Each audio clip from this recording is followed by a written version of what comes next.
everyone. Welcome to Gaslit Nation. I am your host, Andrea Chalupa, a journalist and filmmaker and the writer and producer of the journalistic thriller, Mr. Jones, about Stalin's genocide famine in Ukraine. Today is June 25th, 2024, George Orwell's birthday. He would have been, hold on, Nick, I forgot to do the math. George Orwell born 1903. Oh my God, he 101. I think that's what that means. Hold on. 2000. No. Oh my gosh.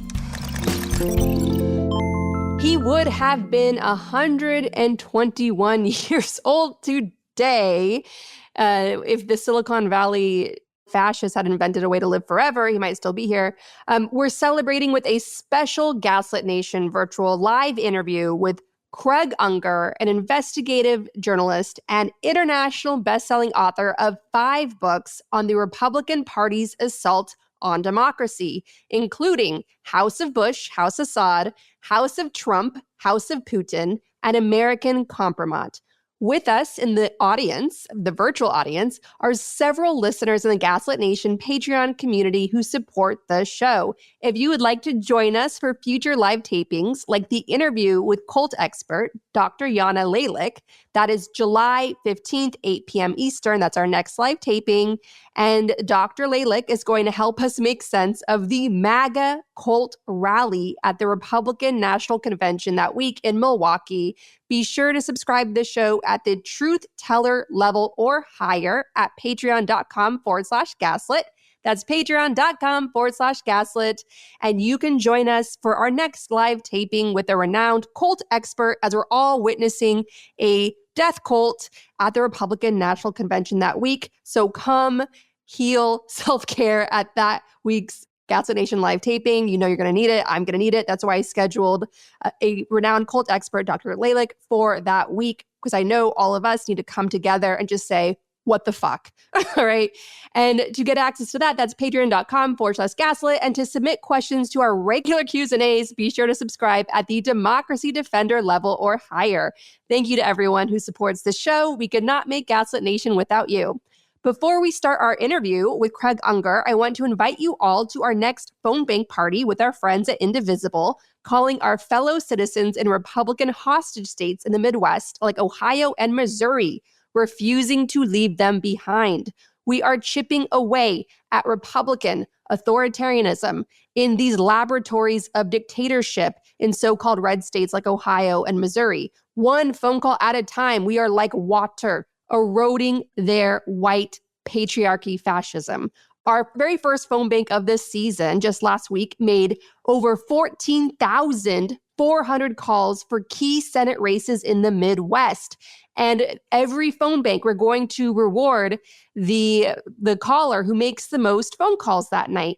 And in our very first phone bank, a wonderful Gaslit Nation listener named Lisa, she blew it away. Thank you so much, Lisa, and everyone who attended that night. I made 50 phone calls. And here's a wonderful thing that we do every big election.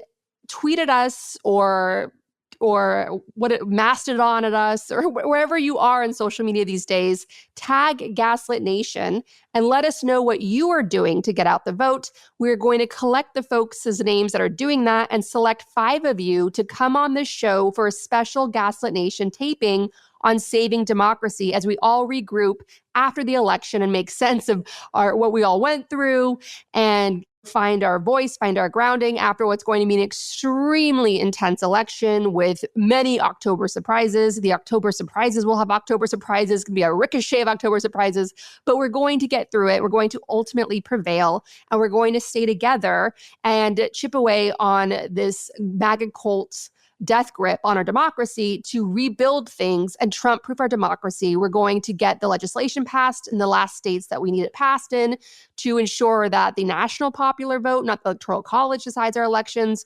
We're going to pass laws on the all-important state level to protect our election monitors, to secure our democracy. Our work is not done. Our work is not done. It continues, even if we defeat Trump on November 5th. Be sure of that, because as I keep saying every episode, this election is bigger than Biden. It is about It is about finally bringing balance to our democracy and fair representation, and really correcting the white, racist, slave-owning, elitist mechanisms that the founding fathers instilled in order to protect their stolen wealth. We are correcting that now. We are the generation to do it, and the generations that come after us are going to have an easier time, and America will finally be free of that oppression and no longer be the threat to the world that it currently is, should we fall into a dictatorship under Trump. All right, and big news for Gaslit Nation listeners in or around New York City. We're having a special in-person live taping of Gaslit Nation and Friends at the beautiful Ukrainian Institute of America, right around the corner from the Metropolitan Museum of Art on Fifth Avenue. There will be a reception with food and wine, and I'll be there with special guests to celebrate the launch of my new graphic novel, In the Shadow of Stalin: The Story of Mr. Jones, the graphic novel adaptation of the shooting script for my journalistic thriller, Mr. Jones, directed by 3-time Academy Award nominee Agnieszka Holland and starring James Norton, Vanessa Kirby, and Peter Sarsgaard. A film so dangerous, the Kremlin shut down a screening in Moscow and finally liquidated the human rights organization Memorial, the oldest and most prestigious Russian NGO, for daring to screen it. So come get the shooting script of Mr. Jones in the form of a graphic novel and celebrate with us at a live taping of Gaslit Nation and Friends, Wednesday, September 4th at 7 p.m. Eastern at the Ukrainian Institute of America. So save the date. An event link will soon start appearing in the show notes of every episode heading into the big event on September 4th. To me, it's going to be Gaslit Nation prom night. I'm going to dress up. I'm going to have makeup on. So come to that. And now let's get to it. Here is investigative journalist Craig Unger on the transnational crime syndicate that brought Donald Trump to power in 2016 and poured gasoline on his MAGA cult's forest fire trying to burn down our democracy.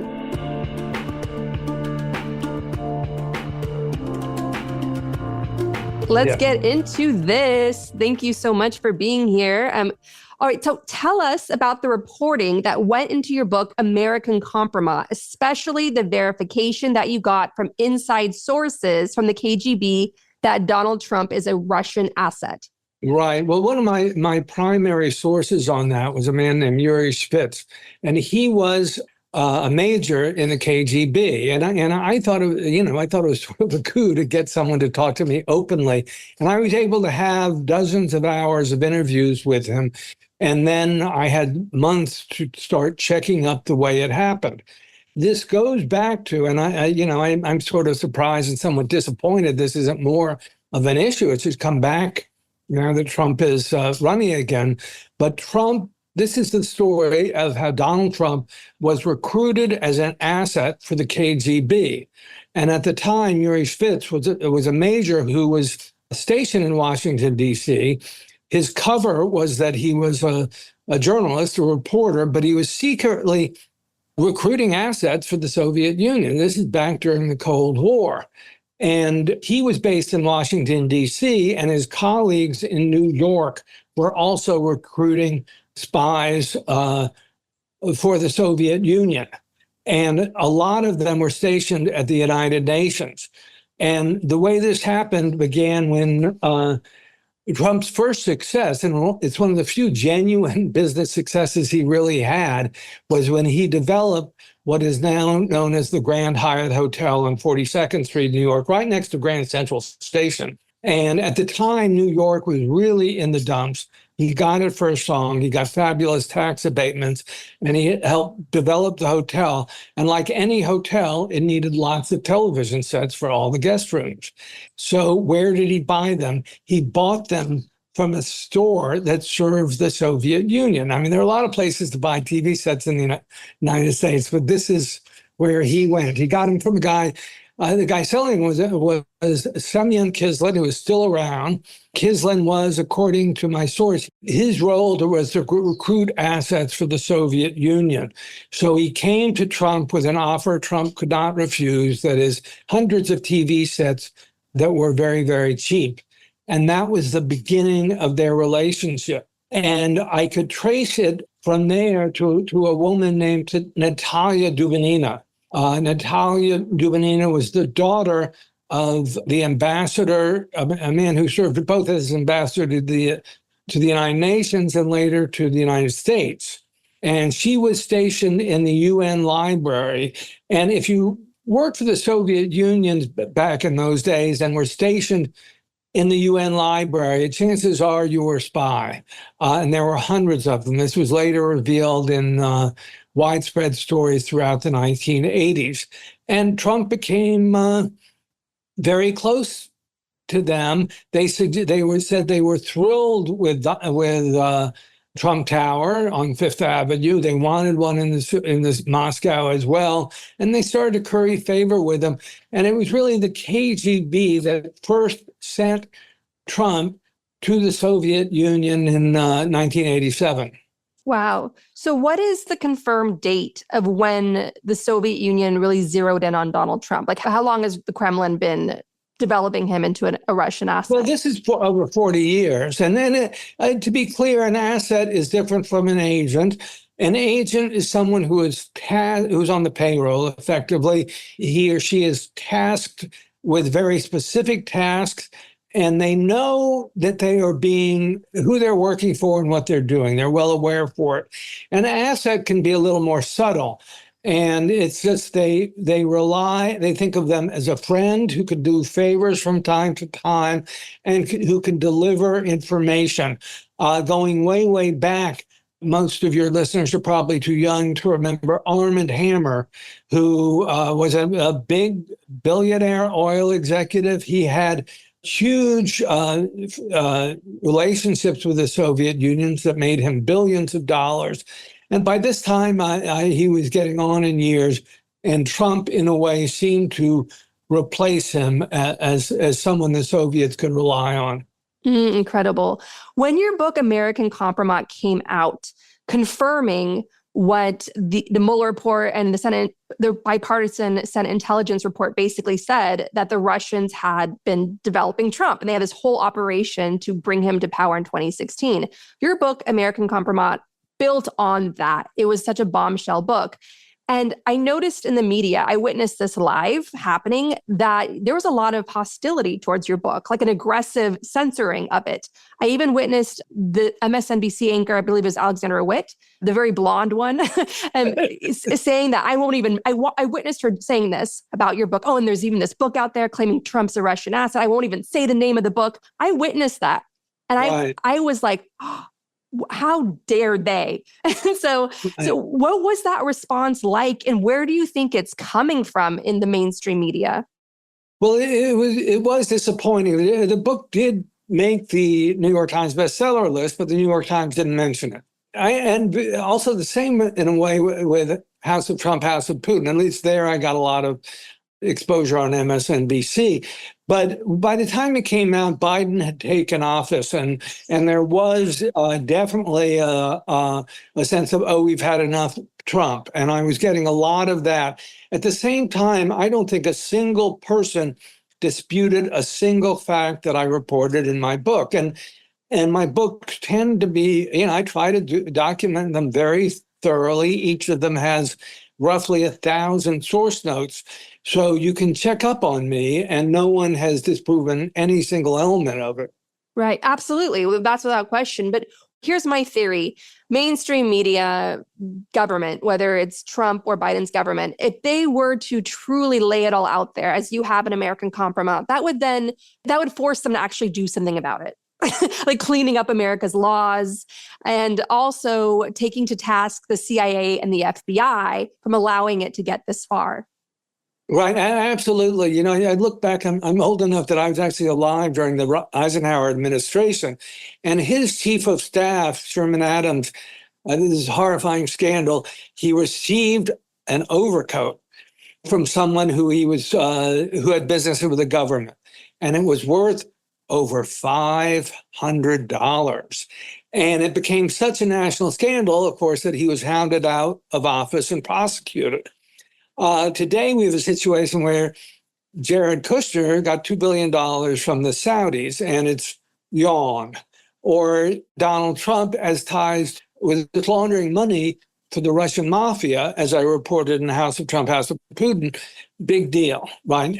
I don't think either of these facts are anywhere part of the national conversation as Trump runs again.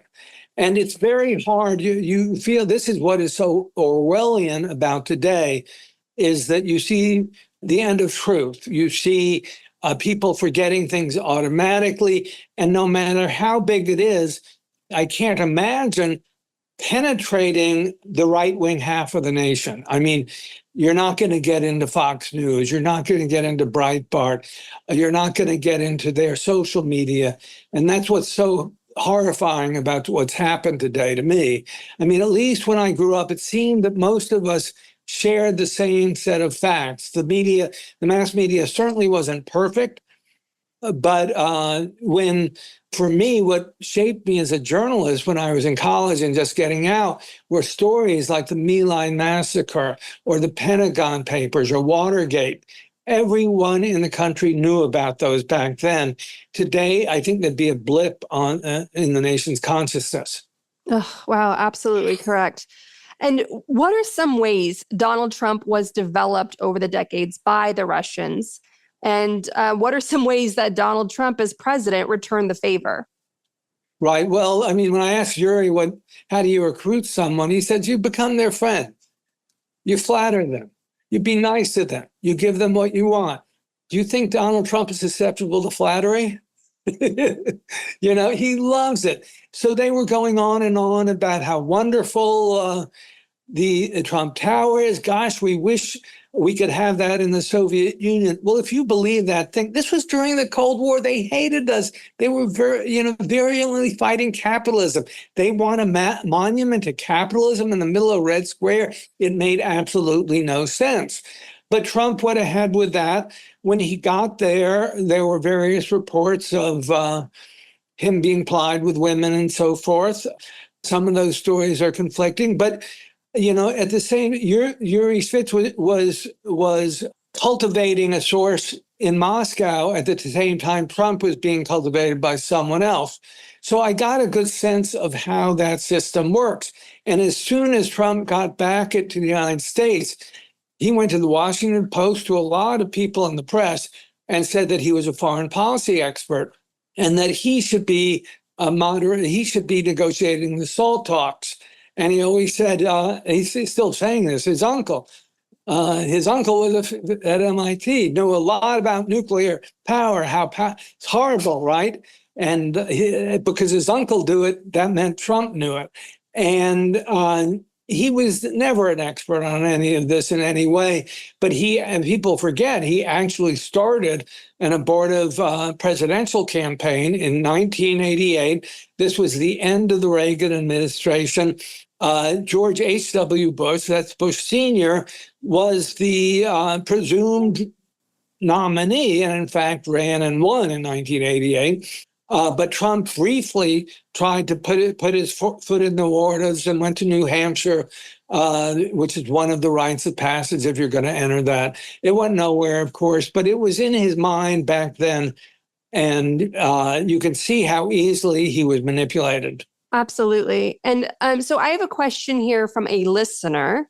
Julian Assange pled guilty to violating the Espionage Act, has been sentenced to time served, and is now being extradited to Australia. Do you think justice has been served? Do you consider him a journalist? How do his actions compare to Ed Snowden, Chelsea Manning, or Reality Winner? Right. That's a big question. And I can, initially I was sort of supportive of him, but I'm not at all convinced. I don't want to go to bat for him at this stage. Right. Sorry, I can't answer that more fully. Yeah, I agree completely. I mean, Julian Assange aligned himself with the Kremlin in 2016. And he spread a lot of disinformation, including challenging the reality that was verified that Russian state hackers went into the DNC and other Democratic leaders and stole documents and all sorts of things from the Democrats as well as the Republicans. And we still haven't seen from the Russians, they haven't leaked it through WikiLeaks or any other cutout, what they took from the Republican Party. And likely some of that, I'm sure, Craig, you might agree, must be Kompromat. holding the Republican Party hostage, or else these materials would be released. So Julian Assange was openly a disinformation agent for the Kremlin, actively working to help the Kremlin bring Donald Trump, a fascist, racist son of a Klansman, to power in 2016. So if he's a journalist, so is Tucker Carlson. Exactly. So, and Reality Winner and Chelsea Manning and others, like they're real heroes out there that do not belong in the same category as Julian Assange. And I do absolutely believe the rape allegations against him, because from all the reporting on him, the guy's a narcissist, and he got a lot of vulnerable people killed due to his insensitive leaks, where he didn't practice the care of an actual journalist protecting sources and whistleblowers. So let's get back to your book, because I'm so fascinated by Epstein's horrific pedophile network and all of the foreign actors that are nodes in that operation. Where does that all fit in with Trump, bringing Trump to power? And do you think that's why we haven't seen a lot more people ending up in prison, because of that Epstein operation having the goods on them? And as a result, we don't see justice served more than it should be.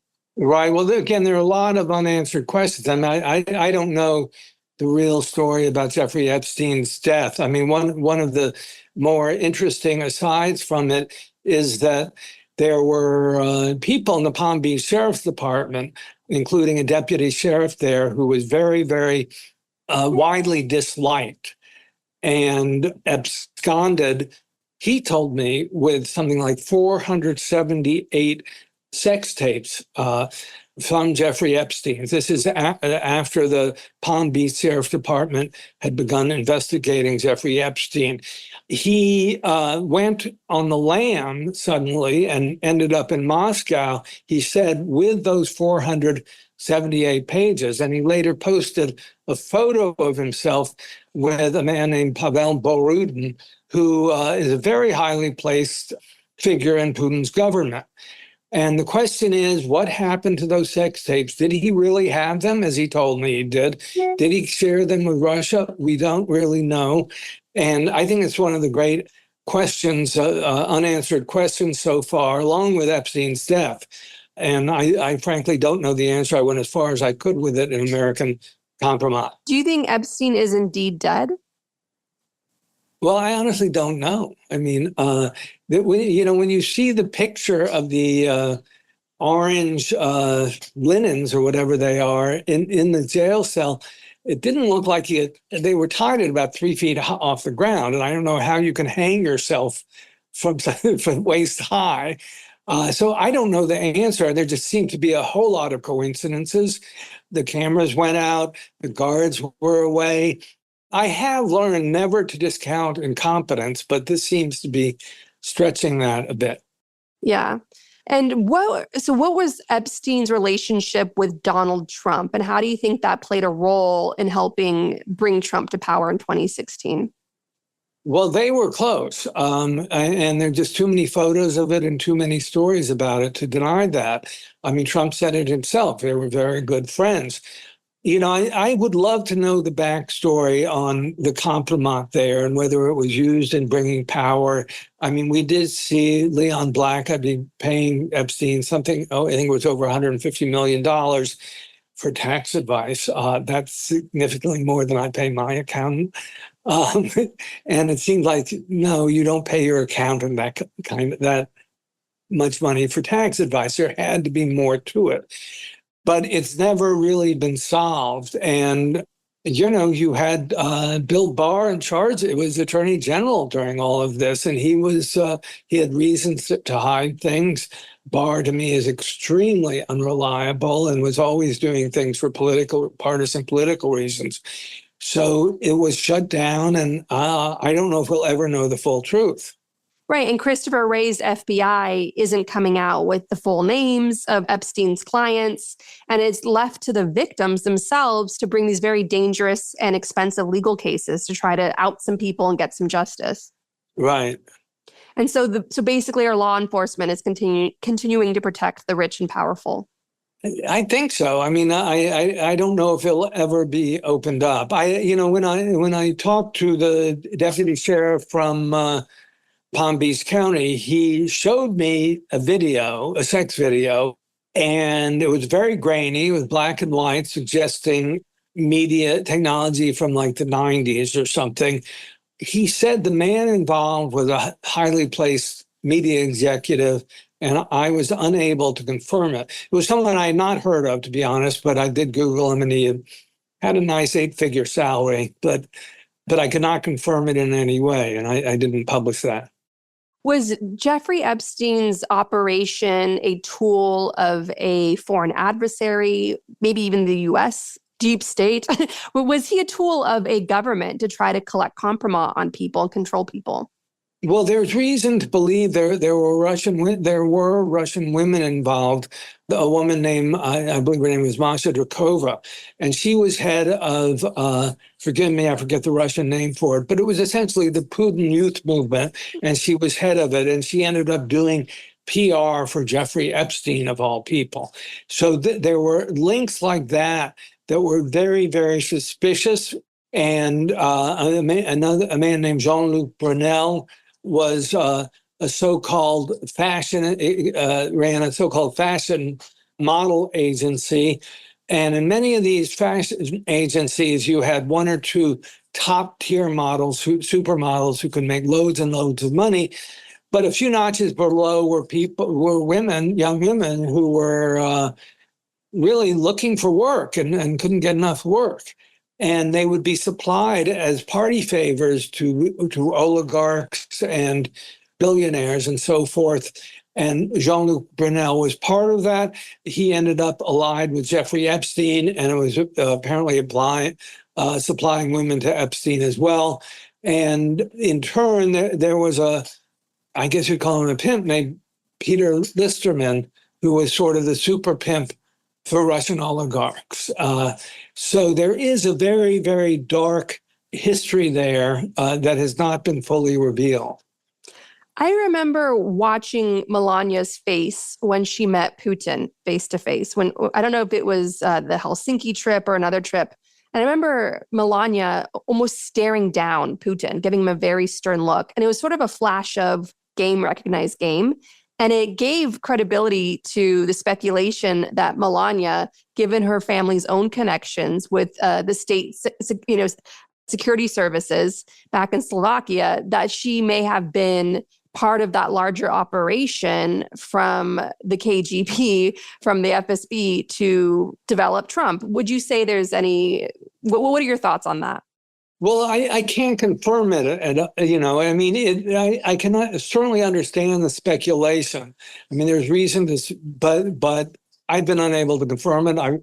If I could, I would. But I don't think her full story has ever been told, and it's a hell of a story. And it's sort of amazing that she ended up as first lady. Just when you even look at her career as a model, which was not exactly as dignified as, say, Rosalind Carter or Betty Ford or whomever. Yeah, I mean, I don't mind if there was ever a first lady that had to do what she needed to do to put food on the table. But in Melania's case, her values just obviously are terrible, and it shows in everything she does, even in the bloodbath decorations of the White House during Christmas time. And that all spoke to her character. Who do you think is the new Jeffrey Epstein and Maxwell network? Like, now that Ghislaine Maxwell is in prison, she's working on a horrible book to try to rehab her reputation and make some money, which I think is just shouldn't be allowed. That money should go to her victims. So obviously the market is there. The market is there to supply young girls, young women to disgusting old billionaires. Who's now serving that market, do you think? And how do we spot these people? So it's earlier, because Jeffrey Epstein was allowed to be out in the open for so long doing this. Right. I honestly don't know the answer to that. I mean, Epstein, it is sort of remarkable because I live here in New York, and I worked at Vanity Fair for 15 years, really. And I realize in retrospect, some of my friends there knew Epstein and they went to parties with him and so forth. So he was sort of part of the New York scene. He was sort of accepted as part of it. And there were people who went to those parties who I knew. Who's replaced that, I don't really know at this point. I don't really travel in those circles. I'm sorry. They kicked you out because of your books. Yeah. So tell me about William Barr, the cover-up king. What do you think his motivation is? Do you think he also is a Russian asset? Do you think he's been paid off? Or does he have some sort of hard right, hard Christian fascist ideology that he shares with the anti-woke Russians? Yeah, I think it's more the latter, because, I mean, if you go back to, people kind of forget that he was Attorney General first under George Bush Sr. And even there, he was a hard right ideologue for the unified executive theory, the unitary executive, in which the president would have enormous powers. The only reason he wasn't better known for that is, I think, Bush Sr. was not really an authoritarian, certainly not to the degree that Trump was. So he wanted to go farther with it, but then Bush Sr. was a one-term president, and that was it. And he started all again covering up everything for Trump. And suddenly he did break with Trump at the very last minute, as January 11th was about to take shape. And things were going a bit too far even for him, but now he's back in Trump's corner. And it's an extremely weird family, by the way. I mean, his father wrote these bizarre scientific sci-fi novels.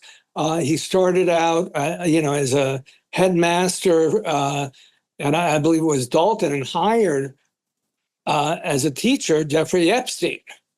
So you had all these links going way, way back, and it was for a very elite segment of the Manhattan power elite.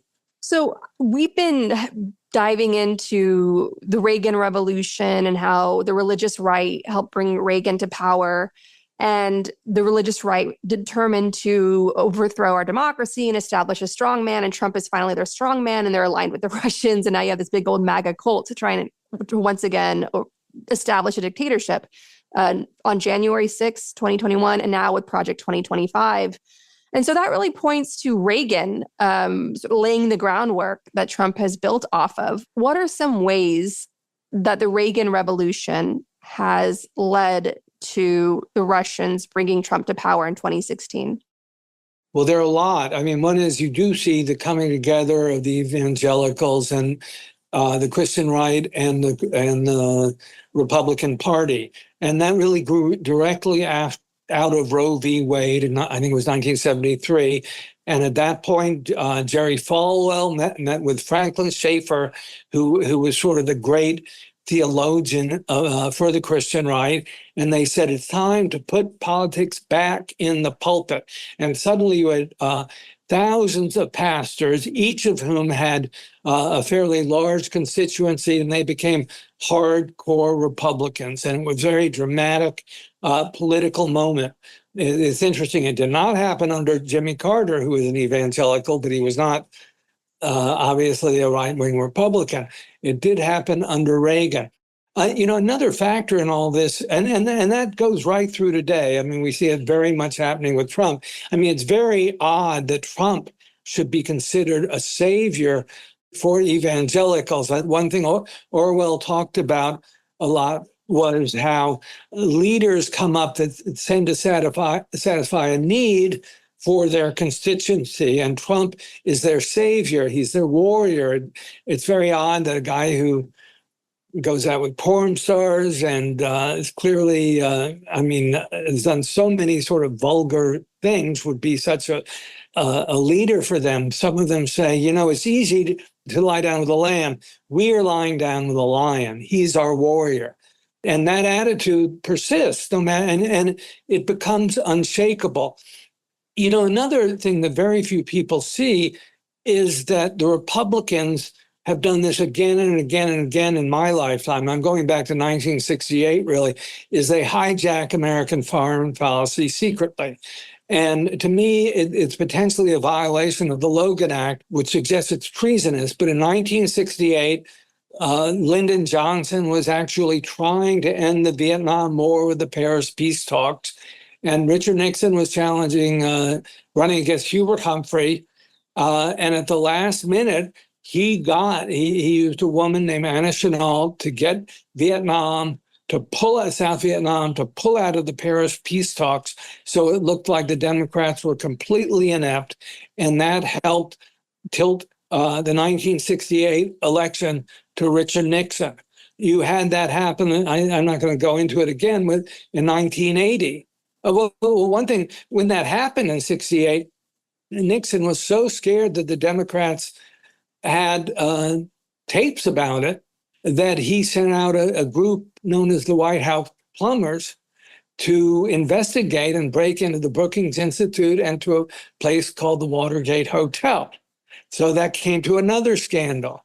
In 1980, and I can't really go into it, but it happened again with Iran. This was the Carter-Bush ticket running against Jimmy Carter, who was an incumbent, and that happened again in 1980. So we see this again and again and again, and it's something that I think very few voters are really aware of. No, absolutely. I want to fast forward to Robert Hanssen, the willing and eager traitor and Russian spy in the FBI, and a hard-right Catholic. Your book, American Kompromat, goes in on him wonderfully. It's just also damning. And he was entrenched in the New York FBI. And that's where the real war was against the Russian mafia that was trying to gain ground there. You had the Russian mafia, the KGB services flooding out of Russia to Brighton Beach, to Little Odessa, Brighton Beach, and really pushing out the Italian mafia in a big old turf war there. And Giuliani and Trump were close. And that was one way that Trump really built his easy, dirty money tap with the Russians all that time. And so my question to you, with this revelation a few years ago, confirming what we already knew back in 2016, given how the New York FBI was trying to help get Trump elected, and Giuliani was gloating about that on cable TV in 2016, days before the election, it was no surprise that Charles McGonigal of the FBI, who was tasked with protecting us from the Russian mafia, was actually on Russian mafia payroll. And I asked a retired FBI agent, like, what was the deal with that? And he's like, he just got cocky. He just got too comfortable. And I'm like, really? I'm sure there's probably more Charles McGonigals still in the New York FBI. And I think he probably just got caught because the others didn't want to get caught. What are your thoughts on that? Are there more Charles McGonigals out there in the FBI? Yeah, I think there's a book to be done on all of that. Now, I mean, one of the things again, people haven't seemed to notice it, but two directors of this FBI, William Sessions, who was a director of the FBI, and followed by Louis Freeh, ended up working for the Russians. William Sessions became the attorney of record for Semyon Mogilevich, who is one of the most powerful Russian mobsters there is. Louis Freeh ended up becoming an attorney for Trevisan, and they were the people who tangled with Bill Browder. And they're in the June 2016 Trump Tower meeting with Don Jr., Kushner, right, and Paul Manafort making a deal, essentially making sort of a handshake deal in Trump Tower in June 2016. And then shortly after that, Assange started leaking the stolen, hacked materials from the DNC to inflict maximum damage. Right. And Trevisan, of course, Magnitsky was killed in trying to get to the bottom of how all the money was ransacked from Trevisan. So when you have the directors of the FBI representing powerful Russians and the oligarchs like that, what do you think it does to agents who are working in New York? I mean, that's one big question. Another thing, I mean, if you go to you were asking about Bill Barr and all that, his chief speechwriter back then was a guy named John Paul Woke. And John Paul Woke happened to be the brother-in-law of Robert Hanssen, the convicted spy. And they were all in Opus Dei, which is the far-right Catholic movement. Bill Barr seemed to have ties to that. Though he says he was not a member himself. And so you have these far-right ideologues there, and it seemed to have an influence on the FBI. Mm. And the FBI and the CIA still hasn't done anything to atone for 2016, right? Not that I can see. I mean, and then Trump is always complaining that they're out to get him, when exactly the opposite is the case. Exactly, because they want to cash in. They want to join that great Russian gravy train. So I want a final question for me, then I'll go through some questions that have been dropped in the chat during our conversation. What would you say to anyone who sees the Democrats and Republicans as both corrupt and the same party, and what's the point of voting? Well, to me, there's no question if Trump wins, it's democracy is just, it's over. I mean, if you look at Project 2025 and what they intend to do, they're saying that it is. They'll fire 50,000 key people from the civil service and replace them with Trump loyalists. I mean, you don't need to go any farther than that. And Trump has already done so much that it's over. I mean, to me, the Democrats are flawed, but it's no contest. And you have to vote for Biden. I mean, I just don't see any other choice. All right, so questions from the listeners. How do you think Christian nationalism will play out for the Jews in the U.S.? Badly. I'm Jewish, I'm very secular, but in 2004, when I was at Vanity Fair, and I wrote about this in The Fall of the House of Bush, I traveled with the Christian right, semi-undercover. My full name is Roger Craig Unger, and I went as Roger Unger, which is on my passport. And I traveled with them to the Holy Land, and we ended up in Megiddo, Israel, which is the site of where Armageddon supposedly will take place. That's the root word of Armageddon. And I asked one of them, they talked about the blood of 2 billion people filling the valley. And I asked one of them, a woman, when do you think it will take place? And she said, not soon enough. And you could see they were adoring Israeli soldiers as warriors for them. It's just they expect all of us to die so they can be raptured, caught up in the rapture.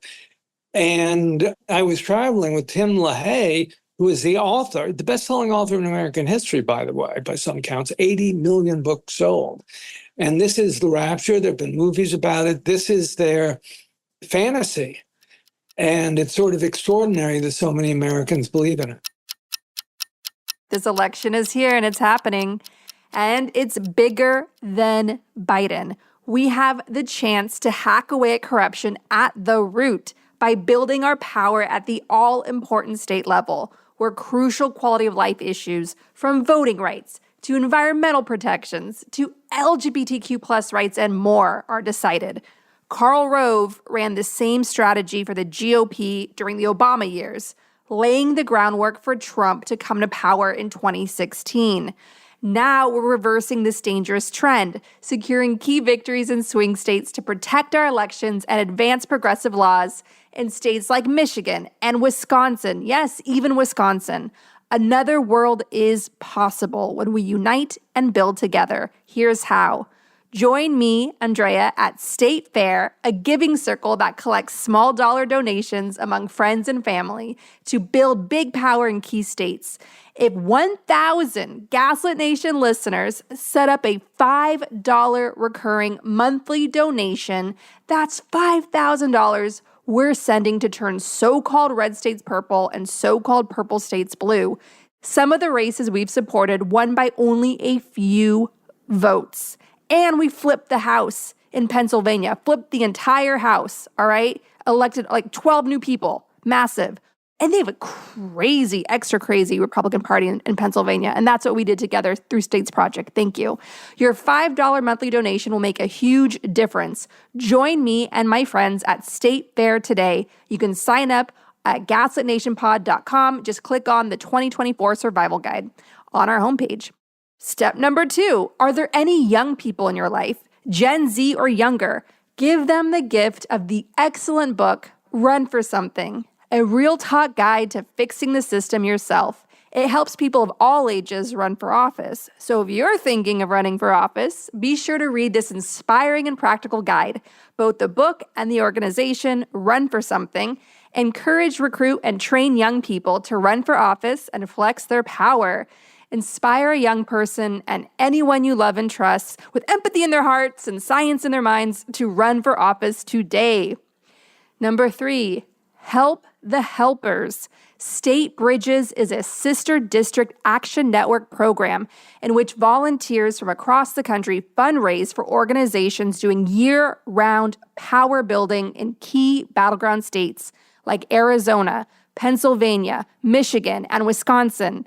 State Bridges supports organizations engaging communities underrepresented at the polls, like mothers of color, rural voters, and Latinx voters. Sign up to attend a virtual fundraiser and donate to help the helpers at State Bridges. Number 4, write letters to voters in swing districts with Vote Forward. Check out any of their easy letter writing campaigns that have already started and write letters as you listen to Gaslit Nation. We'll be keeping you company. Most importantly, number 5, check your own voter registration now at election protection site vote.org. Make sure you're registered and check in with your family and friends to confirm their voter registration too. Commit to helping 5 people in your life make a plan to vote and bring them along to a Gaslit Nation phone bank this fall, because the only ones coming to save us is us. Grassroots power is the most reliable power we have left.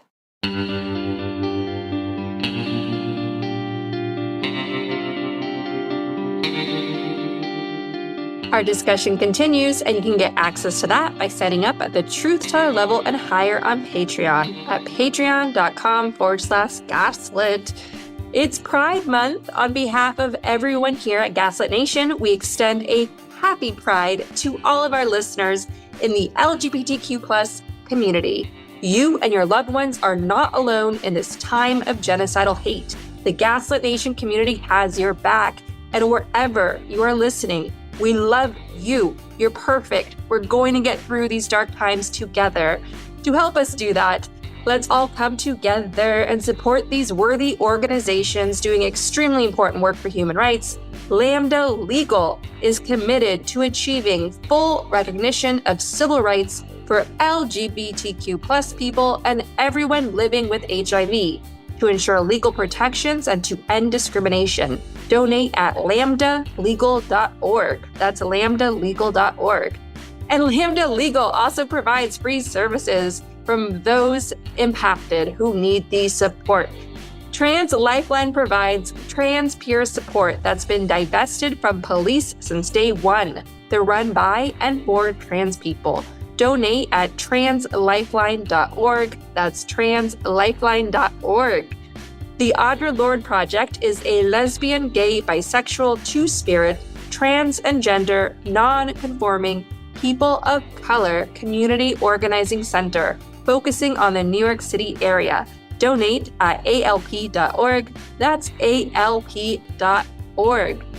The U.S. has the highest rate of maternal mortality than any other developed country. Christian nationalists, backed by the oil and coal lobby, worsen this crisis with their authoritarian abortion bans. Donate to the Women's Reproductive Rights Assistance Project that provides support to those who need an abortion or emergency contraceptives. Donate at wrrap.org. That's wrrap.org. To help get Ukraine urgently needed humanitarian aid, join me in donating to Razom for Ukraine at razomforukraine.org.